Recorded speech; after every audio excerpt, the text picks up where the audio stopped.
सभी को जय सिया राम। रामचरितमानस बालकांड, दोहा संख्या 226।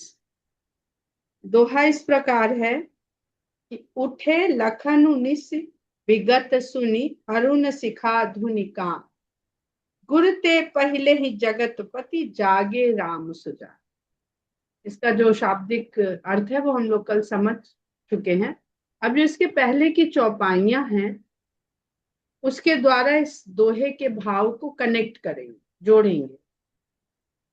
तो वहां हम देखते हैं कि सबसे पहले मुनिबर शयन कीन्ह तब जाई और यहाँ पर है गुरते पहले ही जगतपति जागे राम सुजा। गुरु हमें ईश्वर तक पहुंचाने का माध्यम है, ईश्वर को जनवाने का माध्यम है। जानते हम कब हैं किसी भी बात को? जब हम जागते। जागने से पहले कहीं कुछ है, सब कुछ है, लेकिन हमारे लिए तो कुछ नहीं है। जब हम सो जाते हैं तो ना हमारा शयन कक्ष है, ना हमारा बिस्तर है, ना ये जगत है। पूरा जगत है नहीं उस समय। कौन सा जगत है? जो हम अपने स्वप्न में देख रहे हैं वही जगत हमारे लिए सत्य है। ये जगत उस समय खो जाता है, विलीन हो जाता है। और जिस जगत को हम अपने शयनावस्था में जान रहे हैं उसके सर्जक हम, उसके संचालक हम और उसके भोक्ता भी हम। वो स्वप्न वाला जगत किसने रचा? हमने रचा। उसमें जी कौन रहा है? केवल हम जी रहे हैं। उसमें अगर अच्छे अच्छे स्वप्न देख रहे हैं तो उस सुख को कौन भोग रहा है? हम भोग रहे हैं। अगर हम कुछ भयानक या दुख या कष्ट या अभाव देख रहे हैं तो उसे कौन भोग रहा है? उसे भी हम भोग रहे हैं। तो एक जगत जो हम रच लेते हैं, जिसके हम सृष्टा भी हैं, जिसके हम भोक्ता भी हैं और जिसके जनक और जिसके विलय विलय करवाने वाले भी हम हैं। जब गहरी नींद में गए तो हम उसके सृष्टा हो गए, जनक हो गए। और जब हम जागे तो हमने शंकर की भांति पूरा वो विलय कर दिया उस जगत का। कर दिया कि नहीं कर दिया?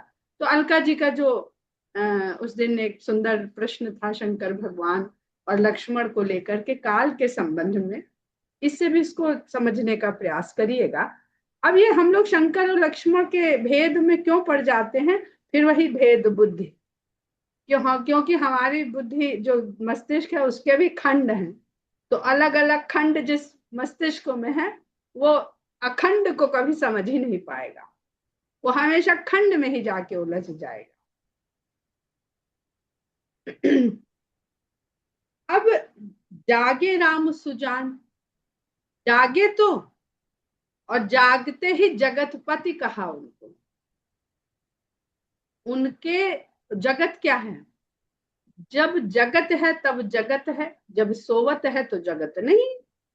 इतनी सी तो बहुत सरल है ना। जब जगत है तो जगत है, और जब जगत नहीं है, सोवत है, तो जगत नहीं है। होते हुए भी उसके कहीं अस्तित्व नहीं है, तो वास्तव में भी उसका अस्तित्व नहीं है। लेकिन हम जिस जगत को देख रहे हैं उसका जगतपति कौन है? हम नहीं है। उस स्वप्न वाले जगत के जगतपति हम हैं। लेकिन जागने के बाद जिस जगत को हम देखते हैं उसके जगतपति भगवान राम। या आपको जिस पे श्रद्धा वो उनको कह लीजिए। तो जब जगतपति जागे तो गुरु से पहले जब जगतपति जागेंगे तभी तो गुरु उस भगवान के बारे में जानेगा और बताएगा। तो पहले ईश्वर, फिर गुरु जागे। और उन सब से भी पहले लक्ष्मण जी ने ये जाना कि निशा गई। न सोए थे तो न जागे। तो उन्होंने जाना कि निशा गई। और कैसे जाना?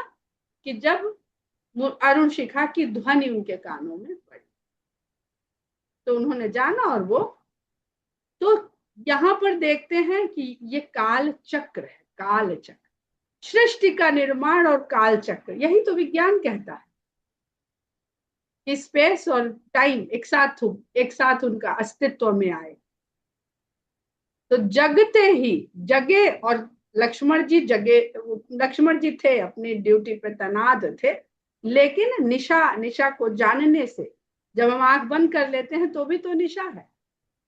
एक निशा बाहर वाली है, तो एक निशा भीतर वाली है। तो ये बड़ा ही सुंदर है कि जिस सृष्टि में जिस क्रम से जो सोया था, उसके उल्टे क्रम से सब जगे या उठे। दो लोग जगे और एक लोग उठे। यानी उठे क्यों? कि अब कार्य पे लग जाओ समय, अब जगत का शुभारंभ हो गया है, तो काल अब तुम्हारा क्या है कि अब काल काल पे लग जाओ, चलना शुरू कर दो। काल का कार्य है काल चक्र, चलना। बहुत सुंदर भाव है यहाँ पर, जो हम लोग इसको समझने के लिए भगवान के विष्णु रूप की जो कथा सुनाई जाती, जो दृश्य बनता है, वो वहां जाकर के स्थिर भाव में वो आप उसको समझ सकते हैं। असंख्य क्षीरोदक्षाई विष्णु है, असंख्य गर्भोदक्षाई विष्णु है। तो ये तो जागने की बात हो गई यहाँ पर। तो जो जगतपति है वो राम है, जो जागे वो राम है, और जो सदा जागृत हैं, बस जिनको उठ के खड़े हो जाना है, वो लक्ष्मण। अब यहाँ पर जो अलका जी का एक शंका थी शंकर को लेकर के, तो थोड़ा सा इसको कहने का प्रयास करते हैं, तब आगे बढ़ते हैं, क्योंकि सीता माता आने वाली है और ब्रह्म और काल के सृष्टि के बिना ब्रह्म और काल दिखते नहीं, वो अनुभव नहीं हो सकते हैं। तो यहाँ उसके पहले हम लोग अपने इस प्रश्न को भी थोड़ा सा स्पष्ट करने का प्रयास करेंगे कि ब्रह्म है राम, काल यानी काल चक्र है लक्ष्मण, और सीता आदि शक्ति हैं, वो शक्ति हैं जो प्राकट्य शक्ति के रूप में अब मिथिला में जिनका दर्शन होने वाला। तो राम ब्रह्म है, सीता सृष्टि है, और लक्ष्मण काल है। तो हो गए तीनों एक साथ। यही तीन तो हम लोग पढ़ते हैं कि सृष्टि से पहले क्या था? ब्रह्म था। अलका जी के प्रश्न की सृष्टि से पहले क्या था? ब्रह्म था। और ब्रह्म तो काल से परे है, ब्रह्म से ही काल और ब्रह्म से ही सृष्टि है। तो राम ब्रह्म है, सीता सृष्टि है, लक्ष्मण काल या काल चक्र कह लीजिए। अब इसको शंकर भगवान के साथ अगर हम समझें, तो आप राम को आराध्य माने या शंकर को आराध्य माने, सिद्धांत तो थोड़ी बदल जाए। अगर शंकर शिव है जो परम तत्व है, और परम तत्व यानी ब्रह्म है, तो पार्वती शक्ति मानते हैं हम, शक्ति कह के पूजते हैं, ये तो शिव शक्ति कहा है हर जगह। तो शंकर पार्वती है तो शिव शक्ति है। शक्ति यानी फिर वही प्रकृति, प्रकृति जो आदि शक्ति से प्रकट हुई है, वो कृति जो प्रकट हुई आदि शक्ति से। और शंकर विलय के स्वामी है, संहार जब सब कुछ समाप्त करना है, तो महाकाल प्रकट्य प्रकृति ये सब जब विलय हो जाती है तो शिव में विलीन हो जाती है। वहां भी एक हो जाते हैं और यहाँ भी एक हो जाते हैं। वहां क्योंकि विलय कर रहे हैं, इसलिए शंकर को महाकाल के रूप में हम पूजते हैं। और लक्ष्मण सदा साथ में चलते रहते हैं, इसलिए वो काल चक्र के रूप में। तो काल चक्र और महाकाल को शायद हमें ये समझ में आया कि यहाँ पे काल चक्र और महाकाल का जो एक भाव है, अलगाव तो नहीं कहेंगे, उसके द्वारा हम इसको समझने का प्रयास कर सकते हैं। आगे गोस्वामी जी कहते हैं कि सकल शौच करी जाई नहाए, नित्य निबाहि मुनि सिरनाए। अब जगे तो सकल शौच, शौच यानी शुचिता, पवित्रता। जो देह है, अब बहुत लोग कहते हैं अरे भाई वो भगवान है तो उन्हें ये सब दैनिक क्रिया की क्या आवश्यकता है। लेकिन वो कौशल्या के लिए पुत्र हैं, दशरथ के लिए पुत्र हैं, और वो अगर मनुष्य की देह रूपी नित्य क्रिया नहीं करेंगे तो रोज वैद्य जी बुलाए जाएंगे।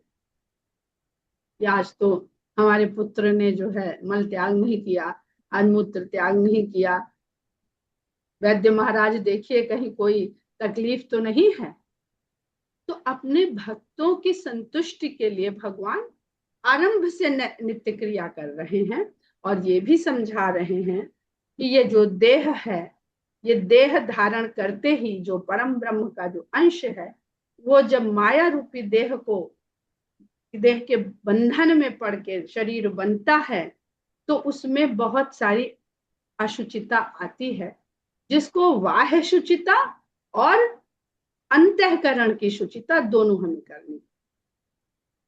तो सकल शौच कर जाई नहाए, नित्य क्रिया करी और फिर जा करके नहाए। जा करके नहाए यानी जो नदी है वहां पर, उसमें जा करके स्नान किया, और नित्य क्रिया जो नित्य निर्वहन करने की क्रियाएं हैं, उनको करने के पश्चात अपने गुरु को आकर के उन्होंने शीश नवाया, प्रणाम किया। प्रातः काल उठ के रघुनाथा, मातु पिता गुरु ना वही माथा। तो यहाँ तो विश्वामित्र को दशरथ जी ने कह ही दिया था कि अब आप ही इनके गुरु हैं। मानते मानते खा लो, नहीं फिर छूट जाता था। तो जो पालन वो वहां अयोध्या में कर रहे थे, जिस सदाचार का, वही वो सदा करते हैं। समय जानी गुरु आयस पाई, लेन प्रसून चले दो। गुरु की पूजा का समय हुआ है, साधना का समय हुआ है, उसको जान करके दोनों भाई पुष्प लेने चल। अब यहाँ पर मेरे मन में तो ये शंका आई कि जब द्वापर में पूजा है तो यहाँ पे पुष्प लेने क्यों जा रहे हैं, पर पूजन कहीं नहीं लिखा वो स्वामी जी। अब ये हमारी बुद्धि है कि हम पूजा से ही फूल को जोड़ते हैं, तो हम पूजा, हम उसको वही समझ रहे हैं। समय जानी गुर आय सुपाई, लेन प्रसून चले दो भाई। भूप बाग बर देखे जाई, जहां बसंत ऋतु रही लो भाई। और पुष्प लेने के कार्य से जब वो गए, तो भूप का बाग, राजा जनक के बाग, सुंदर बाग को, श्रेष्ठ सुंदर बाग को देखा जाकर के, जहां वसंत ऋतु मन को लुभा रही, वसंत ऋतु व्याप्त थी। लागे बिटप मनोहर नाना, बरन बरन बर बेल बिताना। अनेक प्रकार के मन को हरने वाले वृक्ष लगे थे, और उन वृक्षों पे रंग बिरंगी सुंदर बेलें वितान बनाई हुई थी, शामियाना बनाए। एक वृक्ष से दूसरे वृक्ष तक जा रही थी तो वितान के रूप में, यहां से गई वहां, तो पूरा शामियाना। वितान का मतलब, जो हम लोग अब उर्दू फारसी ज्यादा जानते हैं, तो शामियाना बना रखा। नव पल्लव फल सुमन सुहाए, निज संपत्ति सुर रूख ल जाए।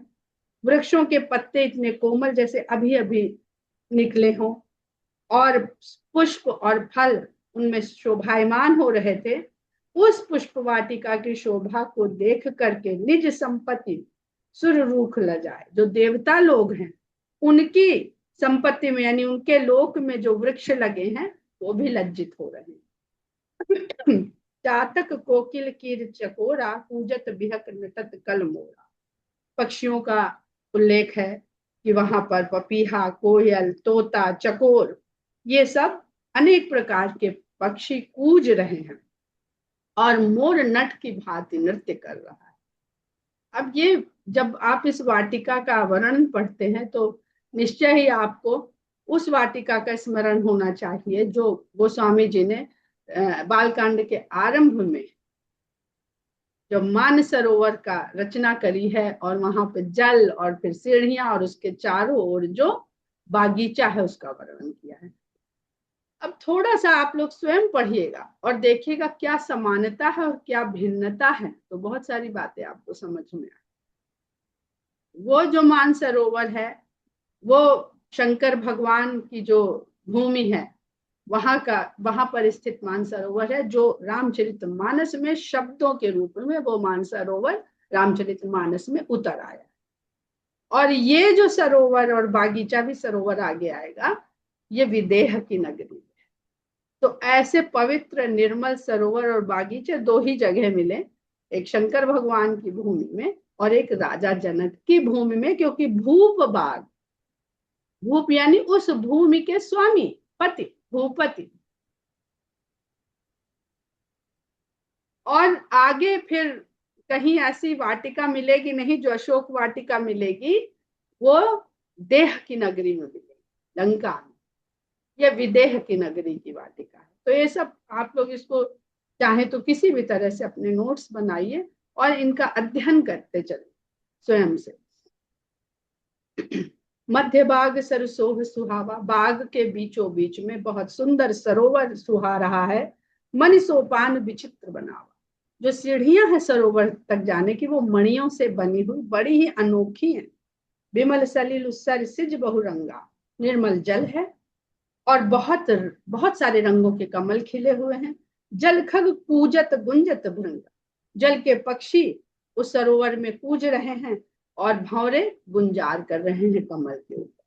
अब विदेह की नगरी का, भूपति का ये श्रेष्ठ बाग है, सुंदर बाग है। तो यहाँ का जो जल है निर्मल है और कमल है जो सरोवर में होकर भी सरोवर से यानी उसके जल से सदा ऊपर रहता, लिप्तता नहीं। जैसे विदेह राज को लिप्तता नहीं है, न देह में न राज्य। बाग उतर आगु बिलो की प्रभु हर से बंधु समेत, ये बाग और तालाब दोनों को देखकर भगवान लक्ष्मण के सहित बड़े हर्षित हुए। परम रम्य आराम यहु जो राम ही सुख दे।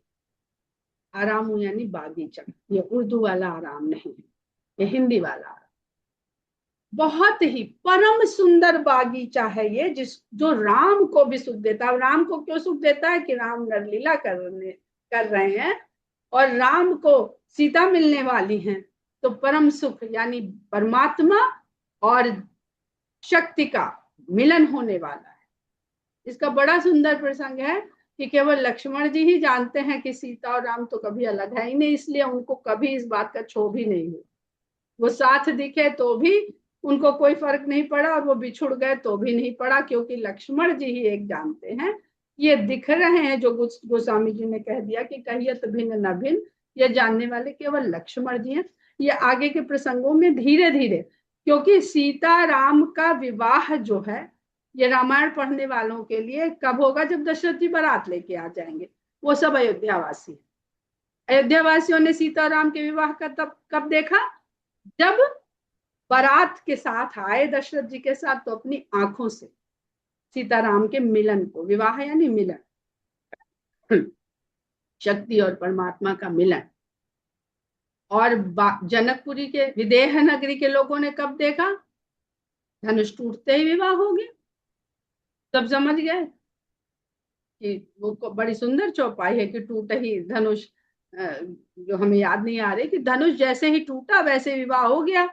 तो विश्वामित्र, राजा जनक और जनकपुरी के सभी निवासियों ने विवाह उस समय, उनके लिए विवाह उस समय हो। और सबसे पहले जो विवाह सीता और राम का जो देह के रूप में, मनुष्य रूप में, वो लक्ष्मण जी ने देखा पुष्प वाटिका।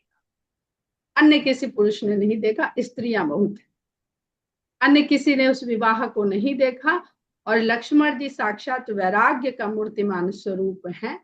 तो देह जनित प्रेम जो है उसके संग संग वैराग्य, वैराग्य विवेक से आता है। अगर विवेक रूपी वैराग्य देह जनित प्रेम में उपस्थित रहेगा तो वही सात्विक सच्चा ईश्वरीय दैवीय प्रेम है।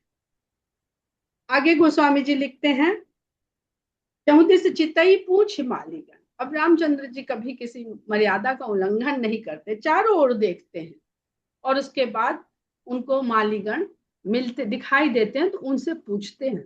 और माली कौन है, इसके लिए आप आरंभ वाले सरोवर में पढ़िएगा जाके कि माली कौन होता है। चित्त, अच्छा चित्त जो, अब ये मन चित्त, मन बुद्धि चित्त, इन्हीं का आप पढ़िएगा। अहंकार तो धनुष यज्ञ में धनुष बना बैठा, तो ये मन बुद्धि चित्त का यहाँ पे वर्णन चल रहा है। 14 चितई पूछ मालेगा, चितई, चित्त का भी काम लीजिए, खाली दृष्टि से काम नहीं लीजिए, बुद्धि से भी काम लीजिए और चित्त से भी काम लीजिए, तो आप कभी, आपसे भी मर्यादा का उल्लंघन नहीं होगा। लगे लेन दल फूल मुदितम, लगे लेन दल फूल मुदित मन। और जब उनको आज्ञा मिल गई तो वो फूल बड़े मुदित मन से वहां से फूल और दल पत्र इत्यादि जो चाहिए थे वो लेने लगे। तही अवसर सीता तहाई गिरिजा पूजन जनन। इधर इन्होंने फूल दल लेना आरंभ किया और उधर सीता जी उसी समय उस वाटिका में प्रवेश करती हैं जिनको सीता जी की माता ने गिरिजा पूजन के लिए भेजा। संग सखी सब सुभग सयानी गावहीं गीत मनोहर। राम के साथ तो अकेले लक्ष्मण आए हैं, लेकिन सीता जी के साथ बहुत सारी सखियां हैं जो सुंदर भी हैं और सयानी भी, समझदार भी है, क्योंकि सीता जी की तो वह जो है वो आयु है किशोरी जी है, बहुत मासूम उम्र है। तो उनके साथ सयानी सखियां माता ने साथ में भेजी हैं जो बड़ा ही सुंदर वाणी में सुंदर गीत गाती हुई वहां पर प्रवेश करती हैं। सर समीप गिरिजाग्रह सोहा बरन न जाई देख मनमोह। सरोवर के समीप ही गिरिजा का भवन शोभायमान है जो मन को तो मोहता है लेकिन वर्णन नहीं करते बनता है। तो मन के भीतर गिरिजा का भवन यानी श्रद्धा, पार्वती माता सीधे सीधे श्रद्धा का मूर्तिमान स्वरूप है। हम लोग सगुण कथा पढ़ रहे हैं भगवान की, तो जितने भी भाव हैं वो हमें सगुण रूप में ही बताए जा रहे हैं। तो जो श्रद्धा होती है वो आपको अनुभव होती है, पर क्या आप बता सकते हैं, उसका वर्णन कर सकते हैं? नहीं कर सकते। मज्जन करिसर सखिन समेता, उन्होंने भी सखियों के समेत उस सरोवर में स्नान किया। गई मुदित मन गौरी निकेता, और बड़े आनंदित मन के साथ, मुदित मन के साथ गौरी के भवन में गई। पूजा की अधिक अनुरागा, निज अनुरूप सुभग, बहुत अनुराग के साथ उन्होंने माता पार्वती की पूजा करी और अपने अनुरूप उन्होंने सुंदर श्रेष्ठ वर उनसे चाहा। एक सखी सी संग बिहाई, गई रही देखन फुलवाई। मन तो इधर उधर दौड़ता है। सखियां अंतःकरण, मन के उस अंतःकरण का प्रतीक है जो एक कार्य सिद्धि के लिए लगा होने पर भी इधर उधर भटक जाता है, घूम आता है जाके। तो उनकी में, उन सखियों में से एक जो सखी थी वो संग बिहाई, वो साथ इन लोगों का छोड़ दी और फुलवारी देखने चली गई। उसकी शोभा, फुलवारी की शोभा हम भी देख लें। आज सीता के साथ आने का अवसर मिला है। तही दो बंधु बिलो के जाई, प्रेम विबस सीता पही आई। जब वो फुलवारी घूम रही थी, देख रही थी, तो उसने दोनों भाइयों को वहां देख लिया और प्रेम के कारण विवश होकर के सीता के पास आ गए। देख कितना सुंदर भाव है। प्रेम के विवश होती तो स्वयं चली जाती। राम शूर्पणखा और सखियों का भाव समझने का प्रयास करिएगा एक एक जगह से। प्रेम में विवश होकर के सीता के पास आई। तासु दशा देखी सकिन पुलक गात जलु नैन, कहु कारण निज हरस कर पूछे सब। उसकी जो दशा थी वो अन्य सखियों ने देखी कि शरीर तो पुलकित है और नेत्रों में जल भरा हुआ है, कुछ बोल ही नहीं पा रही है। तो उन्होंने कहा, बताओ इतनी हर्षित क्यों हो कि तुम्हारी ये दशा हो गई है? सब उससे मीठे वचनों में कारण पूछने लगे। अरे ऐसा क्या देख लिया भाई? तो देखन बाग कुंवर दुई आए, बै किशोर सब भांति सुहाए। श्याम गौर किम कहो बखानी, गिरा अनयन नयन भी। कहती है कि ये बाग जहां हम लोग सीता को लेकर आए हैं, इस बाग को देखने दो कुंवर भी आए हैं और उनकी जो वह है वो किशोर अवस्था के हैं। सब सब तरह से बहुत सुंदर। अभी तक जितने लगे हैं डेरे जिनमें राजा महाराजा आके टिके हैं सीता स्वयंवर के लिए, सब बड़े बड़े बलशाली, लंबे चौड़े, बड़े बड़े मुच्छड़ जैसे सिनेमा हम लोग को दिखाता, हम लोग भी वैसी कल्पना कर लेते। तो ऐसा तो अभी तक कोई आया ही नहीं है कि जिसको देख के सखियां नगरवासी सब मोहित हो जाएं। श्याम गौर किम कहूं बखान, एक सांवला एक गोरा है, मैं कैसे उनका बखान करूं, क्योंकि गिरा नयन, और नयन बिन देखा नैनों ने है, नेत्रों ने देखा, नेत्रों के पास वाणी ने। ये जो हमारी इंद्रियां हैं उनका, उनकी जो सीमित दशा है, उनकी जो जितनी कार्य करने की क्षमता है वो गोस्वामी जी बता रहे हैं। क्यों नहीं हम उसको पूरी तरह से बखान कर सकते हैं कि गिरा अनयन नयन बिनु वाणी, नेत्रों ने देखा और नेत्रों के पास वाणी नहीं है और वाणी के पास नेत्र नहीं। तो जिसने देखा है वो तो कहे गूंगा है, देख तो लिया कहे कैसे, और जो कहने की क्षमता है उसने तो देखा नहीं क्योंकि उसके पास नेत्र नहीं। तो हम कितने विवश हैं किसी भी बात को, हमें लगता है हमने बहुत अच्छी व्याख्या कर दी, हमने बहुत अच्छी कविता लिख दी, हमने बहुत अच्छा पढ़ के आज सुना दिया, लेकिन होता नहीं है ऐसा। सुनि हर्षि सब सखी सयानी, सियहि अति उत्कंठा जानी, एक कहे नृपसुत तैयारी, सुने जिन संग आए का। उस सखी की बात सुन करके जो अन्य सयानी सखियां थी वो सब हर्षित हो गई। क्यों हर्षित हो गई?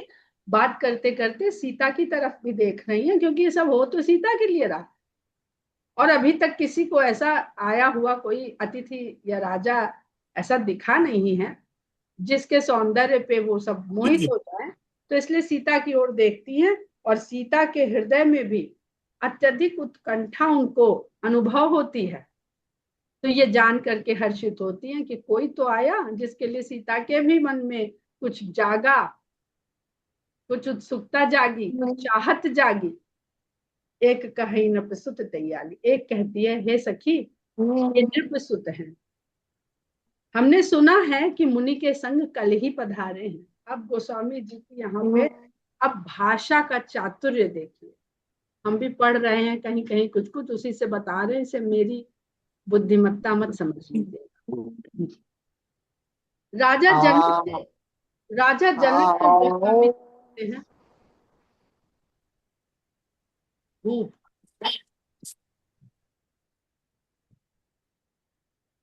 भूप यानी भूपति, भू यानी भूम, और भूमि का पति यानी जनक। ये जो जनक राज्य है यहाँ की भूमि के स्वामी है राजा जनक, और भूमिजा है सीता। तो भूपति और भूमिजा, तो पिता पुत्री का संबंध स्थापित हो गया भूप कहने से। अब राम के लिए अगर भूप सुत कह दें तो फिर संबंध तो गड़बड़ हो जाएगा। तो नृप सुत, नृप यानी नरपति, होंगे कहीं के राजा अपने लोगों के, इस भूमि के राजा नहीं। अद्भुत गोस्वामी जी ने जो पर्यायवाची लिए हैं अद्भुत लिए हैं। एक कहीं नृपसुत तैयारी, एक कहती है कि ये राजपुत्र हैं, राजा के पुत्र हैं, और ये कल ही मुनि के संग पधारे हैं। तो सीता भूमिजा है, जनक भूपति हैं, राम नृपसुत हैं, और नृप हैं दशरथ, इसलिए उनको नरपति, जिसकी संधि बनती है नृप। जिन निज रूप मोहिनी डारी, कीन्हे स्वबस नगर नर नारी। अब कल हम लोग सब पढ़ ही चुके हैं, तो कहते हैं तो कल घूमने निकल पड़े थे तो सारे नगर पे अपनी मोहिनी डाल दी है, और इन्हीं चर्चा है पूरे नगर में, चाहे स्त्री हो चाहे पुरुष, सबको अपने वश में कर लिया और सब इन्हीं बात कर रहे हैं, कोई दूसरी बात ही नहीं कर रहे। राम का दर्शन हो, राम की लीला सुने, और हर समय मुख से राम की बातें ना निकले तो बेकार। जब सबसे श्रेष्ठ चर्चा कर ली तो फिर उसके बाद निकृष्ट चर्चा क्यों करते हैं? तो फिर नीचे गिरते हैं। इसलिए चलिए, हम लोग मनुष्य जीवन में, सामान्य मनुष्य जीवन में, तो रोज नीचे गिरते हैं, तो फिर रोज 2 सीढ़ी ऊपर चढ़ने का फिर से प्रयास करें, और फिर से राम की लीला और राम की कथा और रामायण जो भी पढ़ना पढ़िए। नहीं तो रोज 2 सीढ़ी नीचे लुढ़केंगे। दोस्त रोज की हमने तो पढ़ ली रामायण, हमने भी पढ़ी है, या गीता पढ़ी है, या वेद पढ़ा है, पढ़ने के बाद वहां पहुंचे और रोज 2 सीढ़ी नीचे गिर रहे, तो उस पढ़ने का कोई फायदा नहीं। वर्णत छवि जहाँ तहाँ सब लोगू, अवश्य देखिए ही देखा ही जोगू। उनके ही सौंदर्य का, उनकी ही छवि का सब लोग वर्णन कर रहे हैं, और जिसने नहीं देखा है उससे कहते हैं कि अरे भाई वही तो देखने योग्य है, उनको जाके अवश्य देखो, और इस संसार में कुछ देखने योग्य है नहीं। तासु बचन अतिशय ही सुहाने, दरस लाग लोचन अकुलाने, चली अग्र कर प्रिय सखी सोई, प्रीति पुरातन लखई न। अब सीता जी को क्या अच्छा लग रहा है, देखिए बहुत सुंदर, प्रेम का इतना सुंदर है कि सीता और राम तो एक ही हैं। तो जब एक ही है तो आदिकाल से एक है। तो प्रीति कैसी है? प्रीति भी अनादि है, पता नहीं कितने पुराने काल से चली आ रही है। तो उनको ये बड़ा अच्छा लगता है कि मेरे प्रियतम को लोग पसंद कर रहे हैं। तो तासु बचन अतिशय ही सुहाने, सीता जी को बड़े सुंदर लगते हैं उनके वचन, और दर्शन करने के लिए उनके नेत्र अकुला उठते हैं। इसलिए थोड़ी अकुला उठे हैं कि देखें कैसे हैं, अरे बहुत दिनों से देखा नहीं है, इस बार अपना तो वहां जन्म ले लिए, हमें यहाँ भेज दिए, तो इसलिए अकुला रहे हैं कि बहुत दिनों के बाद दर्शन होने जा रहे हैं, इसलिए अकुला रहे हैं। साफ साफ गोस्वामी जी लिख देते हैं कि चली अग्र कर प्रिय सखी सोई, वो जो सहेली देख के आई है उसी को आगे करती है। यहाँ एक बहुत बड़ा और रहस्य भी है कि जिसने ईश्वर को दर्शन कर लिया हो उसको आगे करिए, उसके पीछे चलिए। सामान्य भाव से अगर देख लीजिए आप, अब सीता को परम शक्ति आदि शक्ति भूल जाइए, और अगर जीवात्मा समझ लीजिए तो जीवात्मा उसको आगे करे जिसने राम का दर्शन कर लिया। चली अग्र करी प्रिय सखी सोई, अपनी उस प्यारी सखी को आगे करी, और इसलिए भी करी कि आगे आगे चल पड़ेंगी, वो तो सब जानती है, तो सब जाने, इनका तो पहले से ही सब कुछ तय है भैया, सब जानते हैं एक दूसरे को, हमारे सामने से बन रहे हैं। तो प्रीति पुरातन लखई न कोई, ताकि उनकी पुरानी प्रीति को कोई जान न पाए, देख न पाए। सुमिर सिय नारद बचन उपजी प्रीति पुनीत। अब गोस्वामी जी फिर उसको पट से कहाँ पे ले आते हैं, वो जो अनादि प्रेम है उसको वो इस जन्म में ले आके जोड़ देते हैं कि कहीं ना हो जाए कि भाई ये तो परमेश्वर हैं और जगत जननी है। तो कह देते हैं कि सीता जी नारद के वचन को स्मरण करती हैं कि तुमको ऐसा ऐसा वर मिलेगा, तो उसके कारण उस तरह का कोई व्यक्ति जनकपुरी में और पुष्प वाटिका में आया है, तो इसलिए पुनीत पवित्र प्रीति उनके मन में उत्पन्न हो रही है कि जो नारद जी ने कहा था कि तुम्हारा जो वर है वो इस प्रकार का होगा। चकित बिलोकत सकल दिशि, और अजनबियों की तरह चारों, अच्छा किधर देखी थी, किधर देखी थी तुम? चकित बिलोकत सकल दिशि, सारी दिशाओं में देख रही है, जिन शिशु मृगी सभी, जैसे डरी सहमी हुई हिरनी की जो छौनी होती है वो भय के साथ आगे बढ़ती है। अब ये पूरा सांसारिक भाव यहाँ पे सीता जी का, यहीं पे हम लोग विराम लेते हैं। बहुत सुंदर प्रसंग है और बहुत इतने गहरे, इसमें इतनी सारी बातें हैं, क्योंकि परमात्मा और परम शक्ति का यहाँ पर प्रथम दर्शन होने वाला है। हम लोग उसको समझ सके पूरा, कह सके पूरा, अनुभव कर सके पूरा, ये संभव नहीं है। तो गोस्वामी जी के जो सुंदर चौपाई और दोहे हैं, इनसे जितना आनंद हम लोग ले पाए वो हमारे लिए बहुत है। जय सिया राम। जय सिया राम। जय श्री राम। जय सिया जय राम। सिया राम।